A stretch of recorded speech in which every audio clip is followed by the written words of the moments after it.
What's going on, everybody? It's your boy JT, and we are back to the Crypto Den. I want to thank you for tuning in. I'm going to do another short video on what is Bitcoin mining.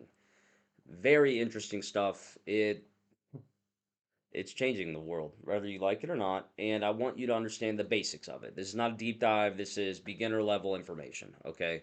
Before I get into it, for those who do not know, my name is Jake Tullis. I also go by JT. I run a digital asset or crypto hedge fund out of Cincinnati, Ohio, and I leverage my 12 years of software experience to navigate this space and industry, underwrite the tokens, do research, and then put that into your minds through this channel and help you make better decisions. I am not giving investment advice. I am simply passionate about this technology, and I want you to take something valuable away from it so you can make better decisions.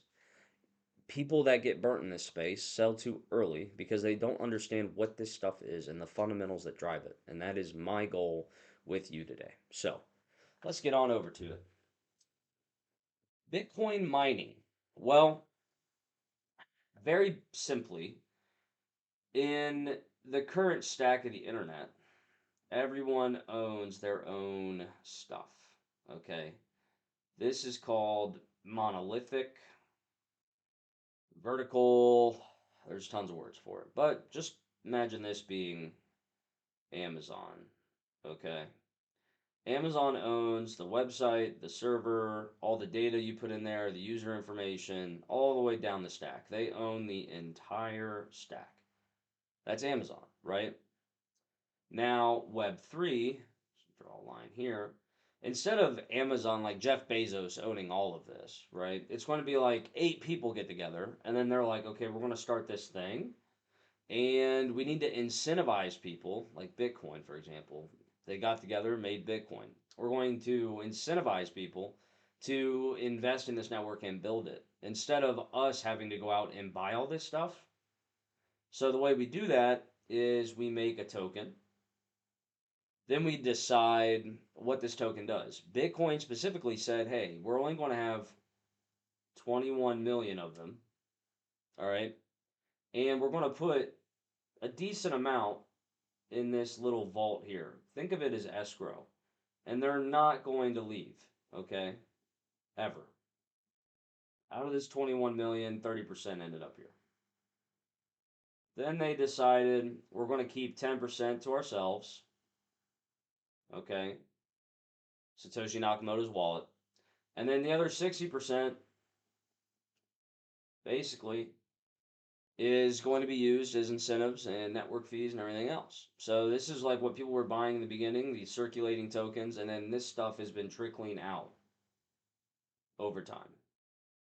Basic example, okay? So you need to understand 21 million tokens locked up forever, never going away. You can't make more Bitcoin.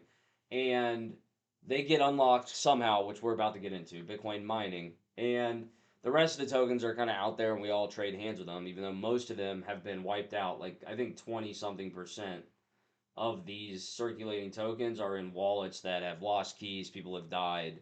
You get it. So really, instead of 21 million, there's more like, 3 million left roughly in total across the globe. So you have to buy it from someone like me in the next 5 years probably. So you have all of these tokens up here, right? We're in that vault, the escrow account.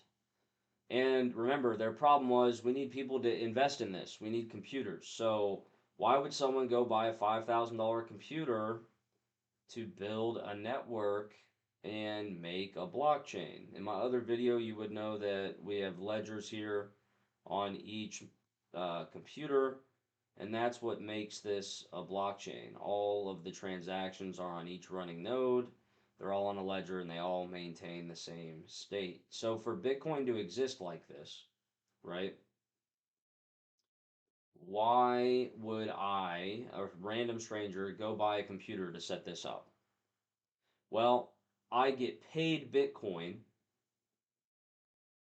for doing all the execution or math on this network. So if you, a user, send money to another user, the computers that are doing that, they get paid two ways in a fee. A portion of your Bitcoin is going to the miner, okay, for a fee of supporting your transaction, and also for mining.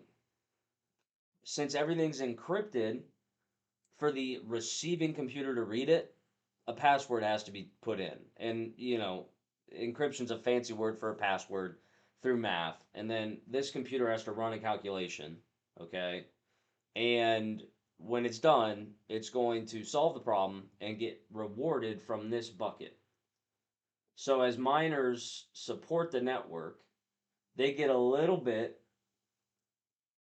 This is a human.